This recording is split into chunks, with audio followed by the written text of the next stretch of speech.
हम सभी इंसान जानवरों को पालकर उनसे एक अच्छा रिलेशन बनाने की कोशिश करते हैं, लेकिन जब यही जानवर अपने ही मालिक को मार देते हैं, ये सिचुएशन बहुत ही ज्यादा डरावनी हो जाती है। जैसा कि 2012 में साउथ अफ्रीका के चिंपैंजी ने अपने ही ओनर अटैक कर दिया, और ये अटैक कोई नॉर्मल अटैक नहीं था, बल्कि इस चिंपैंजी ने अपने ओनर का पूरा फेस ही बिगाड़ दिया था और साथ ही में उसके हाथ भी काट दिए। तो ऐसे ही मैं आपको चौंकाने वाली घटनाओं के बारे में इस वीडियो में बताने वाला हूँ, तो वीडियो को एंड तक लाजमी देखिएगा। तो चलिए शुरू करते हैं हम आज की इस वीडियो को। गाइस, नंबर 1 पर है रूथ होथ एंड हर पैक डॉग। 2013 में पेंसिल्वेनिया के रूथ होथ की दर्दनाक मौत उनके खुद के पालतू कुत्तों के झुंड के कारण हुई, जिसमें कई सारी ब्रीड के साथ साथ पिटबुल जैसे खतरनाक डॉग भी शामिल थे। रूथ ने बचपन से ही इन कुत्तों को खुद पाला था, लेकिन ये डॉग धीरे धीरे आक्रामक होने लगे। एक दिन जब रूथ कुत्तों के बाड़े में गई तो वहाँ का एक पिटबुल डॉग इनके ऊपर अटैक कर देता है, जिसे देखने के बाद वहाँ के सभी कुत्ते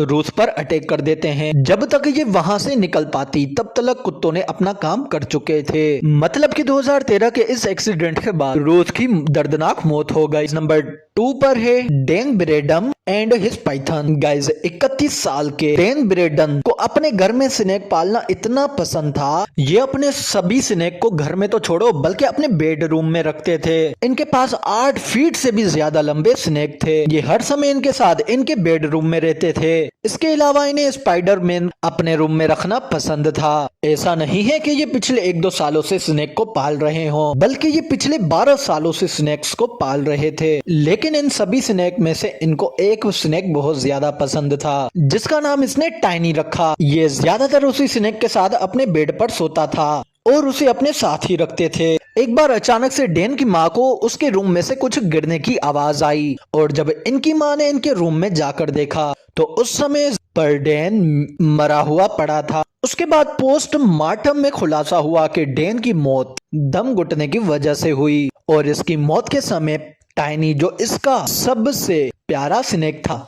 वैसे इस बारे में आपको क्या लगता है कि डैन की मौत उसके पाइथन स्नेक की वजह से हुई होगी, या फिर इसका कारण कुछ और भी हो सकता है? कमेंट में लाजमी बताइएगा। गाइस, नंबर 3 पर है Marius else and his hippo. South Africa का एक 40 वर्ष का इंसान मारियस एल्स, जो कि वहां की आर्मी में एक मेजर की पोस्ट पर रह चुके थे, ये अपने घर में एक हिप्पो को पालता था। हिप्पो अफ्रीका का एक खतरनाक जानवर माना जाता है, फिर भी मारियस ने अपने घर में हिप्पो को ही पाला ताकि लोगों को दिखा सकें कि ऐसे खतरनाक जानवरों को भी अपने घर में रखा जा सकता है। ये अपने हिप्पो को एक 400 एकड़ के फार्म में रखते थे, जिसमें हिप्पो के मनोरंजन करने के लिए तालाब से लेकर और भी बहुत सारी चीजें थी। मारियस अपने इस हिप्पो को बेटे की तरह मानता था, और ये इसी के साथ अब इसके बारे में सोता था। जब इसे इसकी सवारी करनी होती तो ये इसके ऊपर भी बैठ जाता। इन दोनों के बीच इतना प्यार होने के बाद भी हिप्पो ने मारियस की ही जान ले ली। एक बार जब मारियस हिप्पो के ऊपर बैठा होता है और वहीं हिप्पो पानी के अंदर चला जाता है, और जैसे ही वो हिप्पो तालाब के बीचों बीच पहुंचता है जहां पर पानी बहुत ज्यादा गहरा होता है, उस जगह हिप्पो मारियस को पानी में ही डुबो देता है, जिससे मारियस की मौत हो जाती है। ये हिप्पो पहले से ही ऐसी बहुत सी चीजें कर चुका था, जिसे देखकर शायद मारियस को इस हिप्पो को पहले ही जंगल में छोड़ देना चाहिए था।